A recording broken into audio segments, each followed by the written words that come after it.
Boxing day test లో century కొట్టాక Nitish Kumar Reddy చేసిన ఆ పనికి అర్థమేంటో తెలుసా?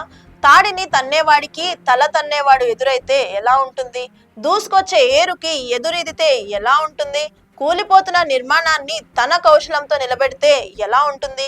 అచ్చం నితీష్ కుమార్ రెడ్డి మెల్బోర్న్ మైదానంలో ఆడిన ఇన్నింగ్స్ లాగా ఉంటుంది. ఇదేం అడ్డిమారి గుడ్డి దెబ్బ కాదు, ఏదో దొడ్డిదారిన వచ్చి కొట్టిన ఇన్నింగ్స్ అంతకన్నా కాదు. కష్టాన్ని నమ్ముకుని కన్నీళ్లను దిగమింగుకొని జట్టులో స్థానం సంపాదించి దాన్ని సుస్థిరం చేసుకునేందుకు ఆడిన ఇన్నింగ్స్. జట్టు కష్టాల్లో ఉన్నప్పుడు నిలబెట్టడానికి ఆడిన ఇన్నింగ్స్.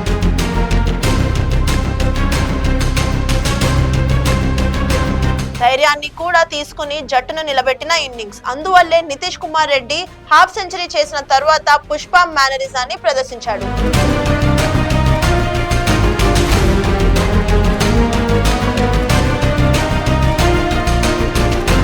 సెంచరీ చేసిన తర్వాత మెల్బోర్న్ మైదానంలో జెండా పాతాడు. 2021/7 వద్ద ఉన్న జట్టుని 358/9 దాకా తీసుకెళ్లాడంటే అతడు ఏ స్టైల్లో బ్యాటింగ్ చేసి ఉంటాడో అర్థం చేసుకోవచ్చు. అతడు ఏ స్థాయిలో ఆడేందుకు ప్రిపేర్ అయ్యాడో అవగతం చేసుకోవచ్చు.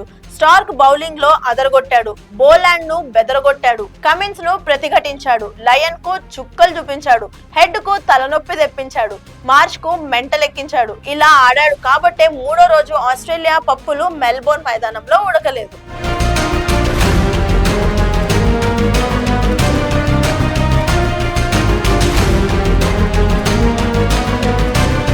మెల్బోర్న్ మైదానంలో హాఫ్ సెంచరీ చేసిన తర్వాత పుష్ప స్టైల్లో మేనరిజాన్ని ప్రదర్శించాడు నితీష్ కుమార్ రెడ్డి. తగ్గేది లేదు అన్నట్టుగా హావభావాలను ప్రదర్శించాడు. ఇక సెంచరీ చేసిన తరువాత మరింత వేగంతో దూసుకొచ్చాడు. తన తలకు ఉన్న హెల్మెట్ తీసి దానిని బ్యాట్ హ్యాండిల్ పైన ఉంచి మెల్బోర్న్ మైదానంలో భారతీయ జెండా పాతాం అన్నట్టుగా సంకేతాలు ఇచ్చాడు.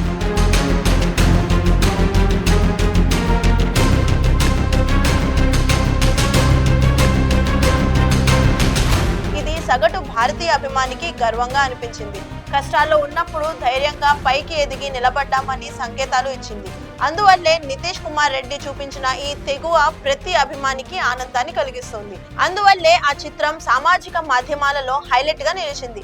నితీష్ కుమార్ రెడ్డి చేసిన సెంచరీ వల్ల భారత్ గౌరవప్రదమైన స్థాయిని దాటింది. ప్రస్తుతం ఆస్ట్రేలియా కంటే 116 పరుగులు వెనుకబడి ఉంది. ఒకవేళ 4 రోజు గనక ఇదే స్థాయిలో నితీష్ అద్భుతమైన బ్యాటింగ్ చేస్తే భారత జట్టుకు ఇక తిరుగు ఉండదు. బుమ్రా హ్యాండ్ ఇచ్చినట్టు కాకుండా సిరాజ్ కనుక జిడ్డు ఆటను ప్రదర్శిస్తే నితీష్ కు బ్యాటింగ్ చేసే అవకాశం ఎక్కువగా లభిస్తుంది.